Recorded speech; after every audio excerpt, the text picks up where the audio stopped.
wanted to talk a little bit about the new D68 modeling that we've been doing with Bryan and also with Kevin.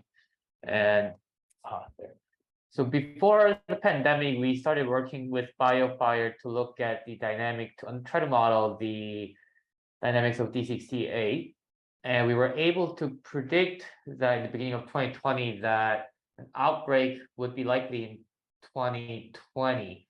So here we're looking at across various range of plausible parameters on the x-axis and y-axis representing months, and the color representing the size of outbreak, with the red color bigger outbreak. But essentially across wide range of uncertainty, we were able to predict a possibility of outbreak in 2020. But this is not what happened. As we all know, COVID came in, everyone started wearing masks, not going outside, and then basically all the respiratory infections died out.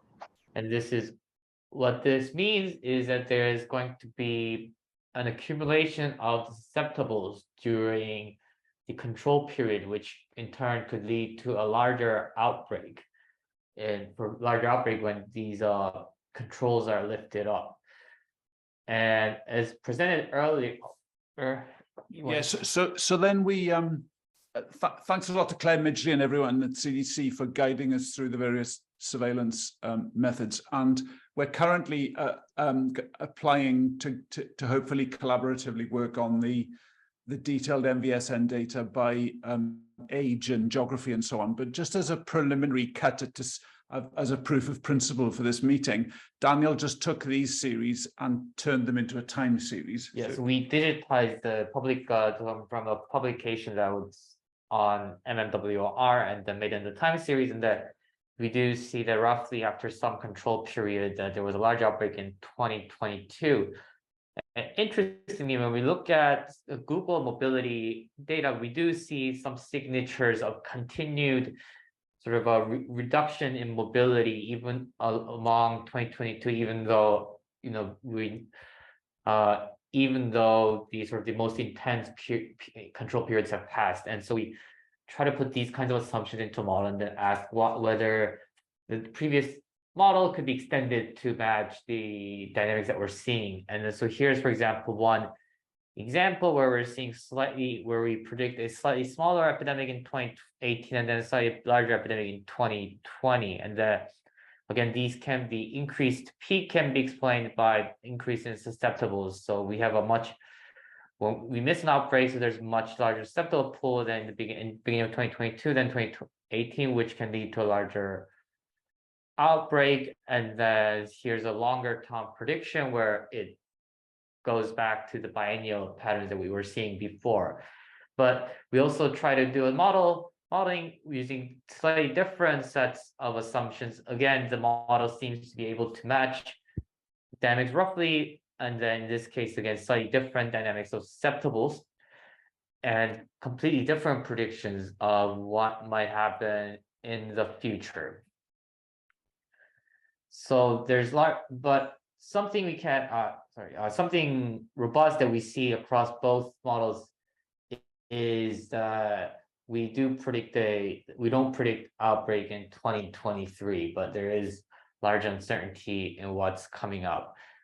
And of course, this doesn't address the question of why there was a large outbreak of EBD68, but no cases of AFM. In conclusion, outbreak in 2023 seems unlikely, but there's lots of uncertainties in what's going to happen. Is it going to be biennial, or is it going to be something more complex every 3-4 years? And of course, if we had some more data about age structure dynamics, and also especially with serology, we could possibly resolve some of these uncertainties, and understanding the variation with other geographical regions, other countries would be extremely valuable. And here's some people that we want to thank. Great. Thanks, Daniel. Thank you, Daniel. Is there any question for Daniel?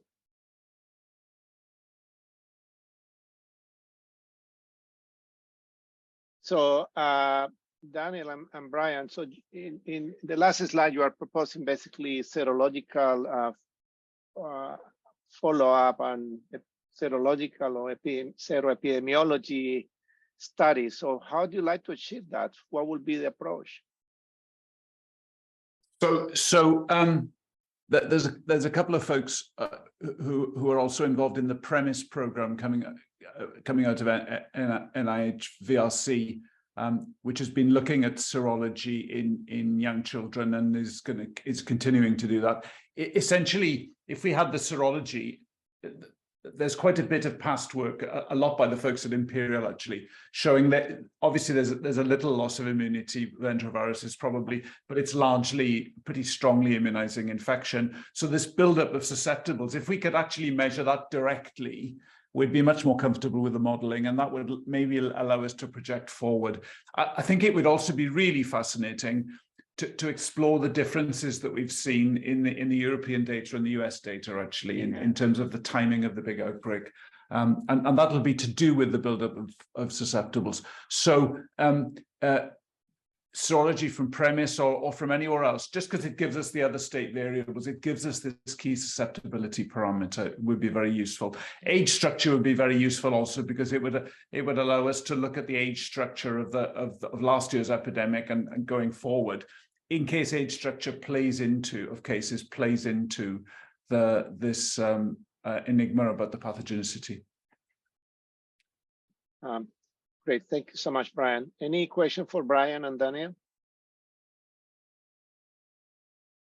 Hey, Bryan, for our European colleagues on the call who had the larger outbreak in 2021 and didn't see as much in 2022, would you expect, I know you haven't modeled it yet, but based on your model, that 2021 outbreak basically shocked immunity back to a more normal level, and that they would expect to go at some point back to a biennial pattern that may be off from ours?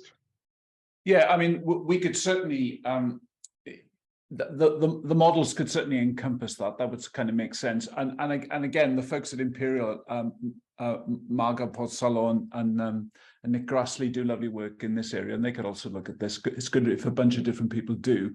Yeah, I mean, the more you see it, it's in some contexts with measles, right? It's a very strongly immunizing infection. It's characteristically biennial.